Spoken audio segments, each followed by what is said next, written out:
Hello and welcome to the Business of Meeting podcast. I'm your host, Eric Rosenberg. Over the years, I've had the privilege of helping businesses in the meetings and event industry grow and succeed. And I'm excited to share that experience with you. If you feel alone and overwhelmed, and if you're looking to take your business to the next level, improve your strategy and sales, and connect with like minded professionals, you are in the right place.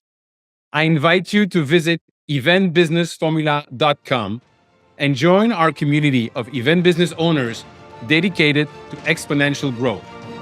Now, let's dive into today's episode. Hello, and welcome to a new episode of the Business Meeting Podcast. And today, I'm delighted to speak with a true entrepreneur, a fantastic journey, somebody who's revolutionizing the hospitality industry, that has a very clear mind, but also it doesn't shy from telling exactly what he thinks about big companies and the new change in our industry. Ladies and gentlemen, Eric Moeller from Freewyld company. Eric, thank you so much for taking the time today.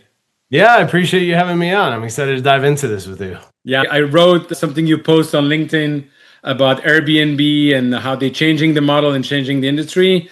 And I reached out to you and you kindly accepted to spend some time with me. But before we get there, my very first question I love to ask my guest, what is your journey and how did you come to do what you're doing today?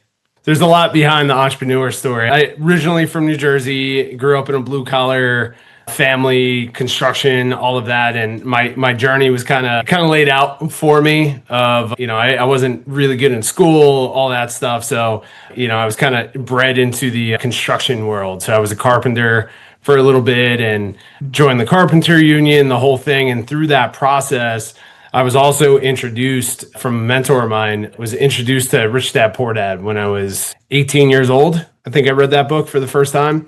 And that really kind of sparked my interest in learning about real estate, learning about creating your own financial freedom and destiny, all of that. And it was kind of brand new to me. I, didn't grow up in that mindset or around that at all. And long story short, that led me into, this is during the subprime days, like 2005-ish, when they were giving mortgages to anybody with a pulse. I figured out how to get 110% financing for a house. I moved into the basement, renovated it, flipped it, made some money, paid off the mortgage, bought 2 other properties, and just kind of kept doing that whole process.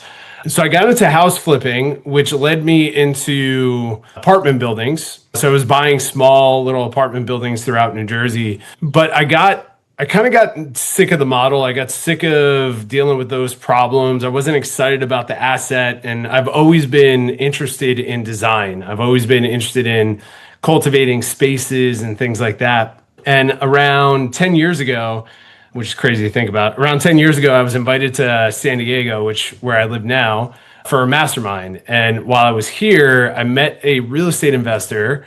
You got to remember, this was 10 years ago when Airbnb was not what it is today. It's kind of a brand name in the travel industry. I met this real estate investor who told me that he just converted an entire apartment building on the beach into Airbnbs. And back then, I didn't really understand what that meant. And he kind of showed me the numbers and the process and the designs. And I just fell in love with the idea that you can have real estate, beautiful real estate, make a lot of money with it, and you can run it anywhere in the world from your cell phone. So I decided to leave cold New Jersey, move to San Diego, and there's a whole story and journey within that. But there's been, throughout the last 10 years, starting different businesses, failing at most of them, trying a whole bunch of different things, which ultimately led me to what I'm doing now, which is Freewyld, which is just my absolute passion project. I absolutely love it. I have huge visions for it.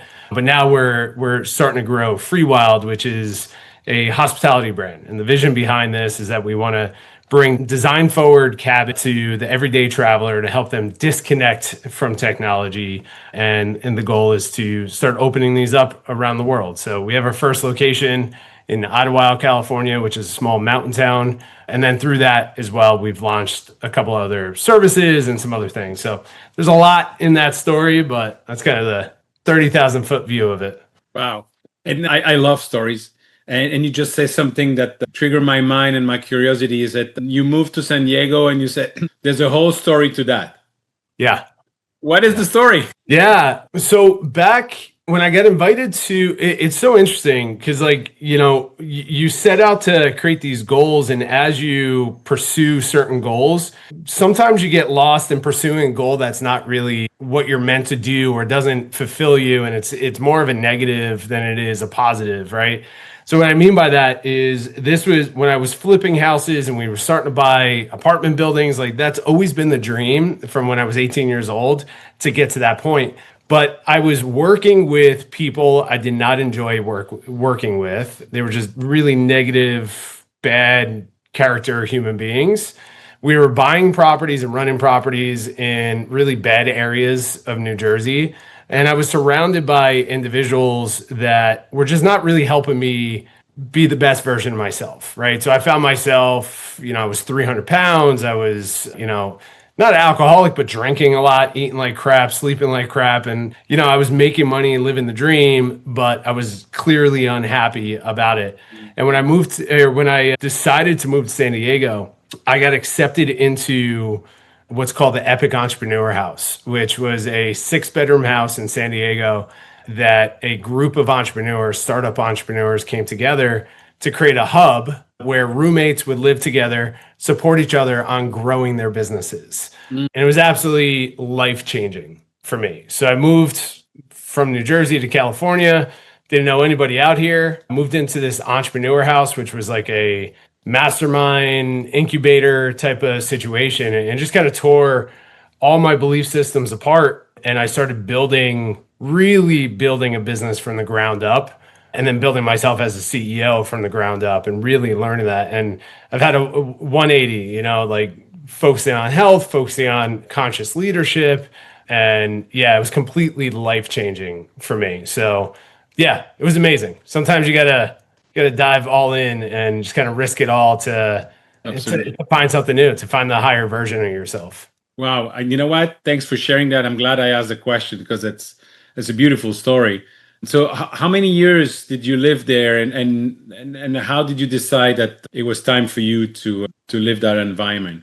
Yeah, so I think I was there for 4 or 5 years. It was amazing. We're living in this house. We had a chef, full-time chef. We had a full-time assistant. We were running masterminds. It was a hub for entrepreneurs in San Diego. So people would fly in from all around the world to come and stay with us. And we would whiteboard and work on mastermind, working on our business problems and learning from each other. And it was absolutely amazing. It was like an MBA, entrepreneurs MBA, right?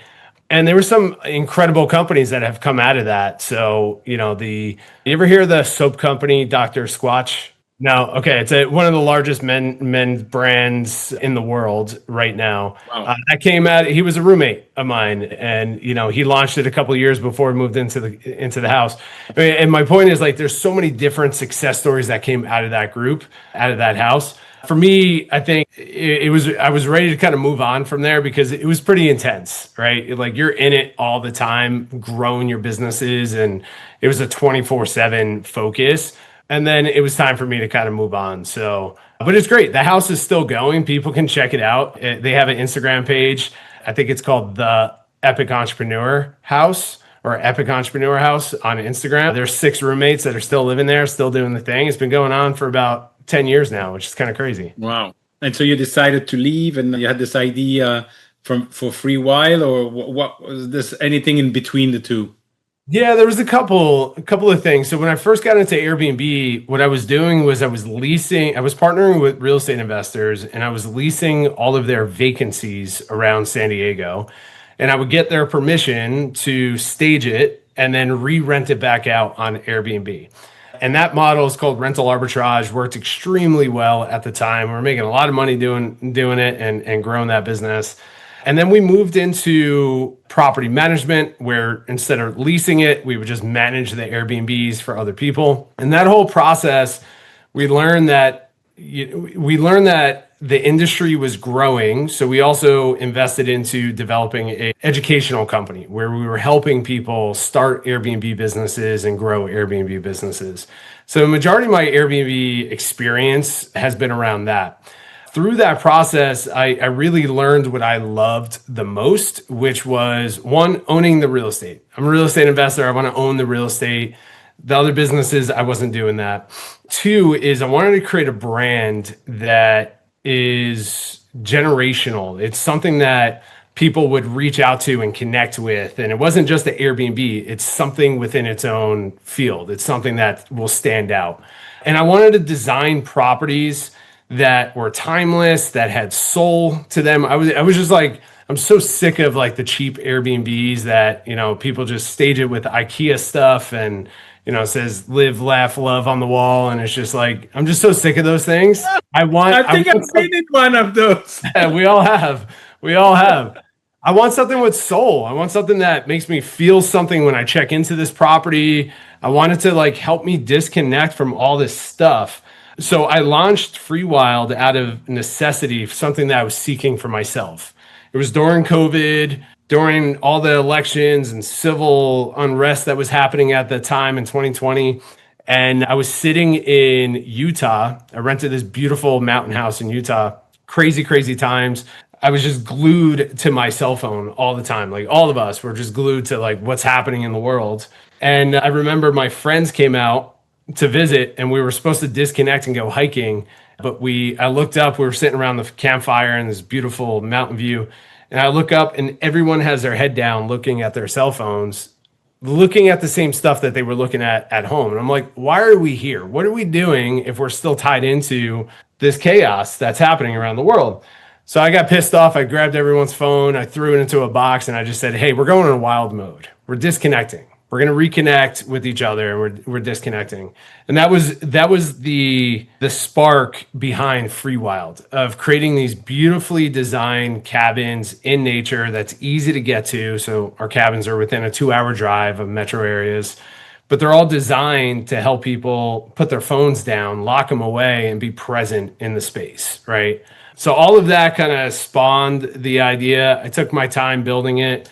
And then I shut down my other company that was doing well to go all in on building this dream of mine.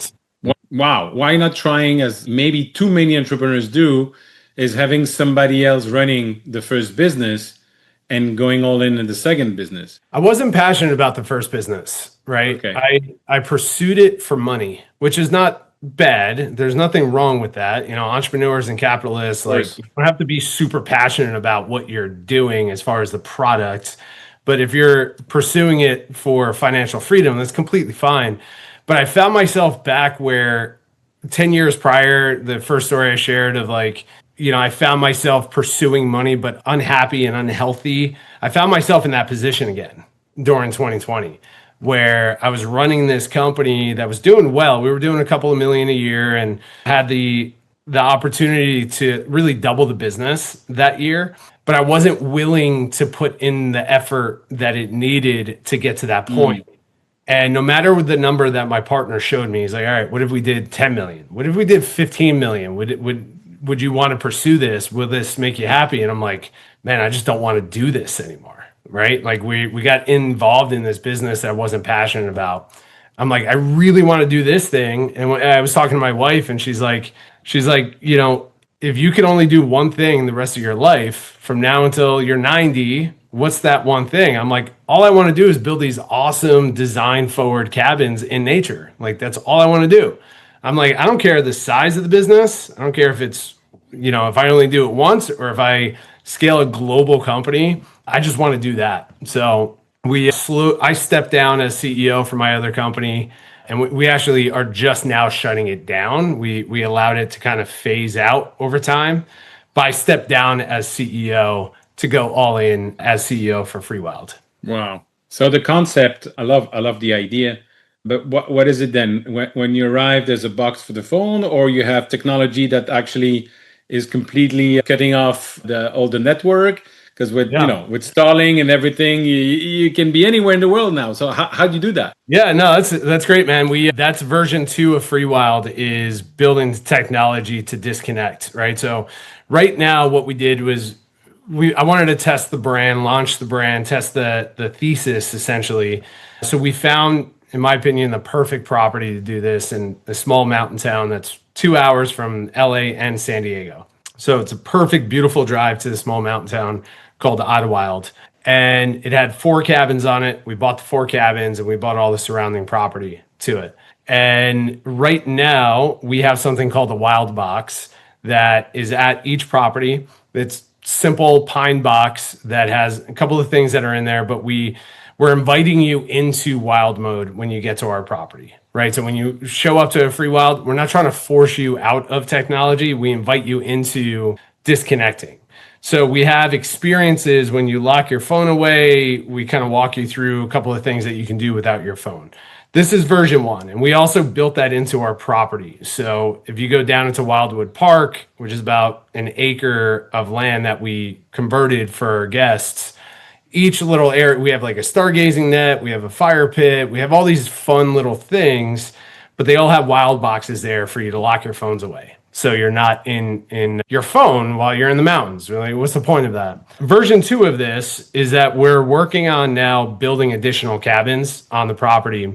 And I've been working on the concept of the wild cabin for a long time, where when you decide to go into wild mode, we have a wild switch in the property. It's a physical switch, and it has 2 modes, free mode and wild mode. When it's in free mode, it's a regular Airbnb. You have Wi-Fi, you watch Netflix, you're streaming, whatever you want to do. But when you decide to go into wild mode, you switch it into wild mode. It shuts off the Wi-Fi and it unlocks a part of the home that you only have access to while you're in wild mode.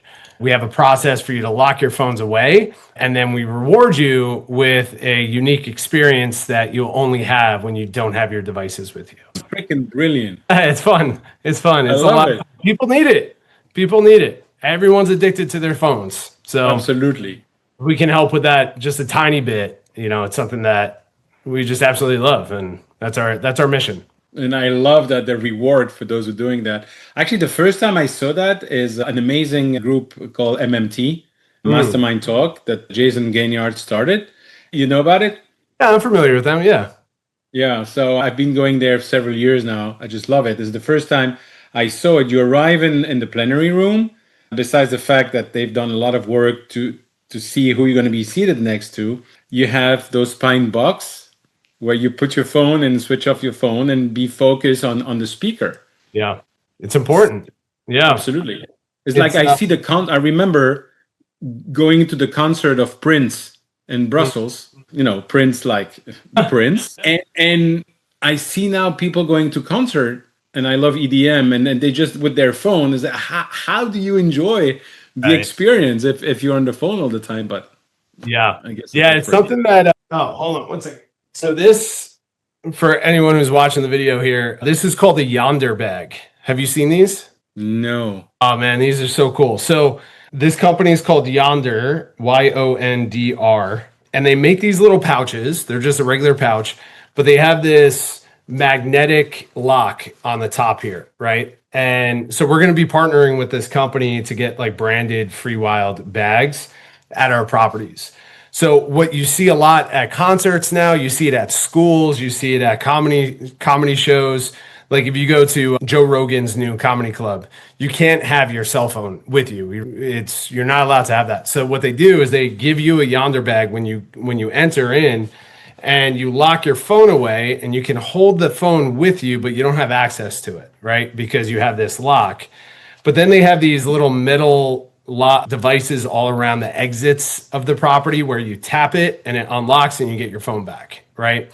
So you're going to see a lot more of this in concerts, in movie theaters, and show, like whatever it is, because it's truly a issue. And I think with the rise of Airbnb, AI and technology and all of that, I think we're always going to be kind of seeking how do we disconnect from it from a little bit. And the only way to do that is to have Yonder bags and wild boxes and all the things. So that's cool. Be present to it. That's cool. So you have the first location 2 hours from LA and San Diego. Where is the next one? Yeah, that's the tricky part. It's a tricky question. We for the last 2 years, we've been looking for the next property. We've made a handful of offers, but we just haven't really found the perfect property as of yet. So what we decided to do this year is focus on building the additional cabins on our current property and really dialing in the concept of wild mode and really dialing in our unreasonable hospitality with our guests at our property.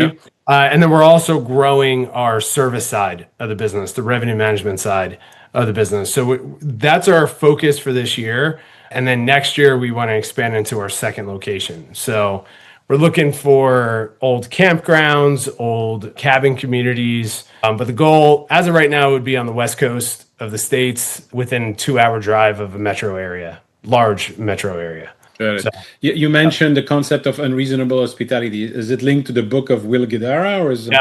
Yeah, 100%. Yeah, that book changed my life as well. And Will himself has just been an awesome individual to kind of follow and connect with. And yeah, I read that book as I was building Freewyld, and I was like, oh yeah, this is what we want to do. We want to be the best in the business at, making people feel human. Absolutely. And I love the stories that he's telling, by the way, in the books. Fun, wonderful book.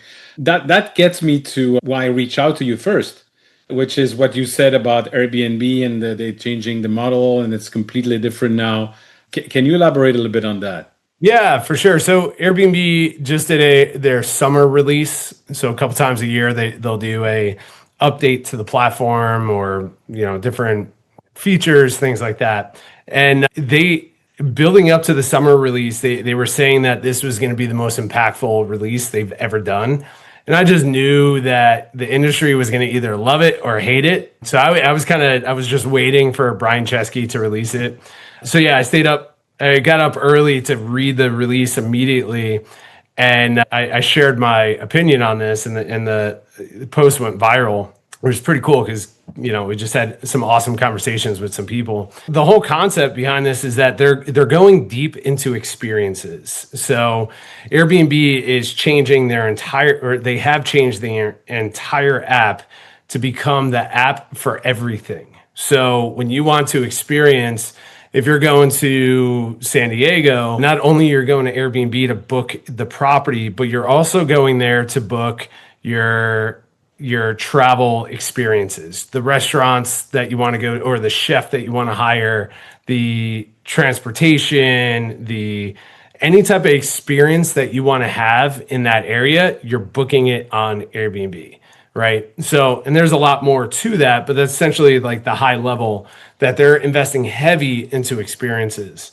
My take on this is that I believe it's a good move for them because they're running into some challenges with the platform and just the model of Airbnb in general as a company. But I also believe that they see the writing on the wall, as I do, that as AI expands and grows and technology grows, that we're going to constantly be focusing on real life experiences and connections with other human beings to counterbalance the rise of AI, right? So if you look at the most successful Airbnbs and the most successful short-term rentals in the world and hotels in the world, it's all experience-based properties. These are properties that are designed well, obviously ran well, unreasonable hospitality, all of that, but they have some type of experience to them to bring people back to the moment in the now. Cool designs, something unique to bring them back to the present. So I think Airbnb is seeing that writing on the wall, and they want to become the marketplace to connect the dots between humans and experiences, right? Real life experiences. So that was my perspective. That's what I shared with the world. A lot of people don't agree with that, which is fine. But I don't think the model of Airbnb is going to go anywhere. I just think we're going to see more people on that platform using that platform, which is good for everyone who's on there. Like the business owners that are leveraging that platform is good for everybody. So I don't see the downside of it. I see nothing but upside for the marketplace and for humans experiencing different things in the world. I totally agree with you. I'm curious, what would the people that disagree with you on that front are saying? What is their thinking? What is their argument? Well, first off, I mean, we know this, that most people don't like change, right? Change scares the crap out of people, and there's always resistance to it. Two is, and I wrote a lot of posts after this because I was in the threads and I just see the trends of these conversations and thought processes is that I think a lot of people believe that like, hey, this is a waste of time for Airbnb to invest into. They should be investing into, better features for the hosts or for the guests, how to make it more profitable, how to make it more seamless, how to make it more safe for guests and like things like that, which yes, I agree with, but I also believe, and I don't know, I don't know the guys at Airbnb and the team at Airbnb, but I would believe that they are already working and constantly working on those problems. But they're just like Apple and all these other companies that have just like done incredible work in the world. They always have to be pushing the envelope and innovating. So yes, having safe Airbnbs is like of course, like we should have that. And I know Airbnb is working on solving those problems. How to make it less expensive for the guest, but more profitable for the host. Yes, that's something that they're always going to be working on. But they also have to innovate. So, and that's just what I tend to lean towards is the innovation side, the growth side. So I think that's where the tension is coming from.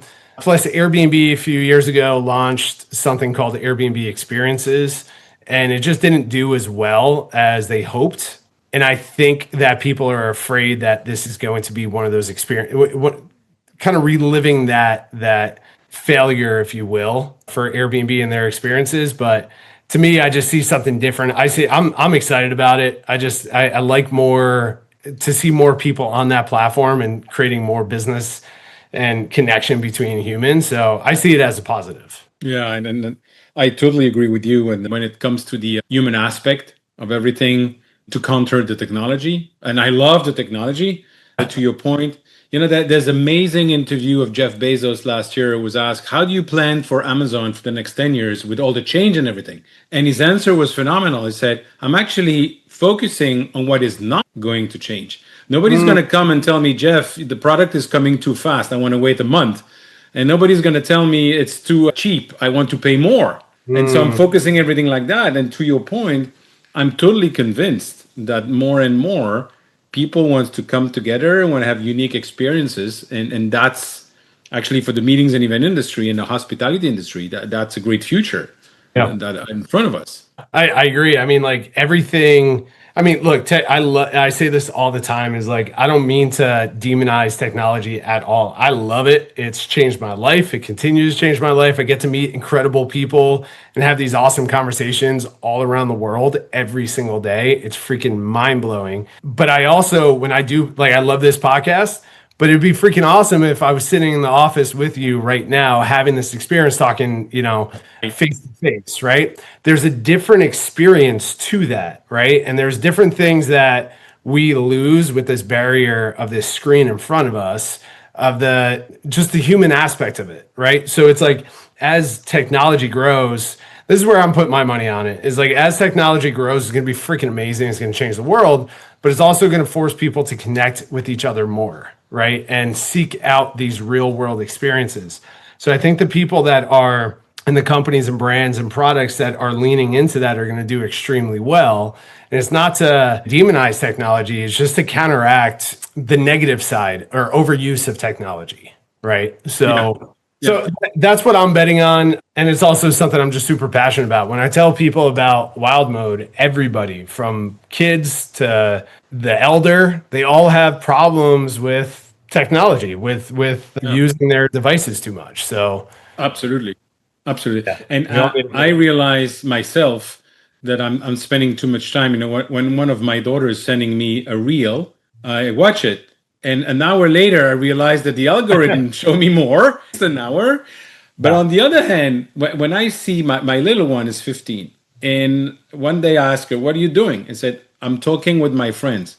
And I said, no, darling, you're texting them. Yeah, I'm talking with them. And so I'm concerned that in the future, one of the skills that they will lose, or at least that they will not develop as well, is the interaction with people. Yep. Yeah, that's important, right? And it's important to, I think one thing that we're going to see a lot of people getting really good at is the ability to ask certain questions and decipher real information from AI information, right? Mm-hmm. And technology. And that is a problem. Like we're seeing social anxiety go through the roof. We're seeing a lot more people, younger generations that are born into their cell phones and social media. The anxiety and just social issues are like we've never experienced that before, right? So that's a goal of mine too, is like not right now we're building cabins for couples to leave the city, but eventually the goal is like bringing families together and creating these experiences where like teenagers don't need to have their cell phones with them 24/7. And also we see it with the parents too, it's like I challenge people on this all the time of, this weekend, leave your cell phone at home, right? Just leave it at home or lock it in your car and go out to dinner and just sit there with no cell phone. You'll notice two things. One is that your brain is constantly going to grab it and you're feeling anxious for this device. That's when you recognize that you're freaking addicted to this thing, right? It's more addictive. Technology or cell phone use is more addictive than cocaine to the brain, which is insane. That rhymed, by the way. And then two is you'll notice that everyone around you is fully addicted to their phones. They're all in their devices. Couples, families, everyone has their head down at dinner looking at their device. Everyone's disconnected. So the more that we can bring this into our lives, the better I think our connections will feel. Anxiety will start disappearing.